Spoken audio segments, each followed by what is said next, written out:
Bienvenue dans Écrin à bijoux, le podcast qui vous emmène au cœur de la bijouterie durable. Je suis Ornessi, professionnelle de la responsabilité sociale des entreprises et amoureuse des bijoux fantaisie. Aujourd'hui, je vous ouvre les portes de mon univers. Les bijoux, ce ne sont pas que de simples accessoires. Ils portent en eux des récits d'artisans, de culture et de notre expression personnelle. Mais si l'éclat d'un métal ou la beauté d'un collier pouvaient également refléter notre engagement pour un monde plus durable.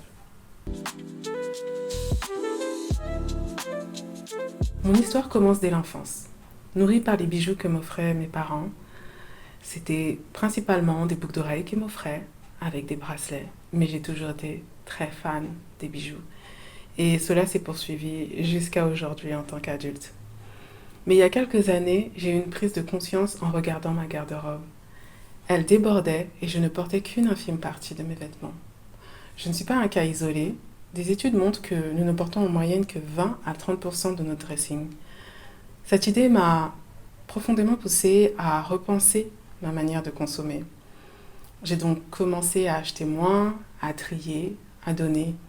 Mais ma passion pour les accessoires et tout particulièrement pour les bijoux, elle reste intacte.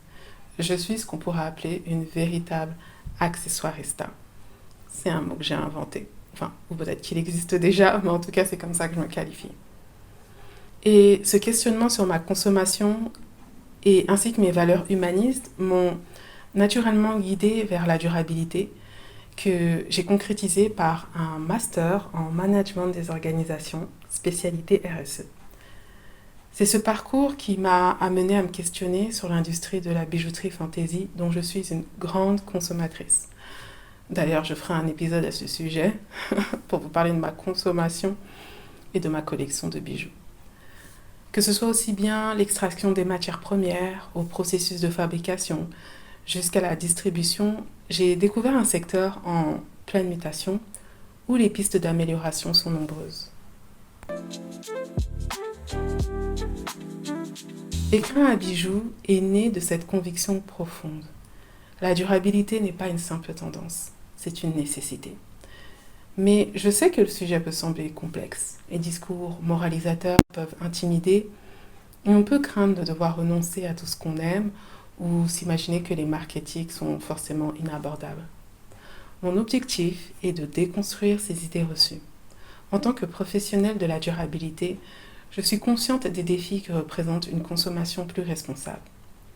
La route vers une consommation plus consciente est un apprentissage constant, où chacun et chacune avance à son rythme, y compris pour moi d'ailleurs.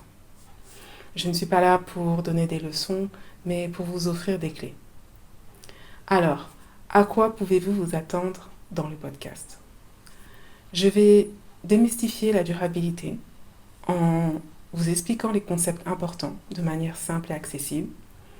J'analyserai également des marques en décryptant leur initiative avec un regard objectif, en soulignant autant les réussites, les bonnes initiatives que les pistes d'amélioration. Et enfin, je vous partagerai des conseils pratiques pour vous aider à faire des achats responsables. Que vous soyez novice ou déjà engagé dans une démarche responsable, le podcast se veut un espace d'échange et de découverte. Alors, rejoignez-moi dans cette aventure en vous abonnant sur votre plateforme de podcast préférée pour ne pas manquer les prochains épisodes. Suivez-moi sur les réseaux sociaux pour continuer la conversation et n'hésitez pas à partager vos questions et vos réflexions en commentaire.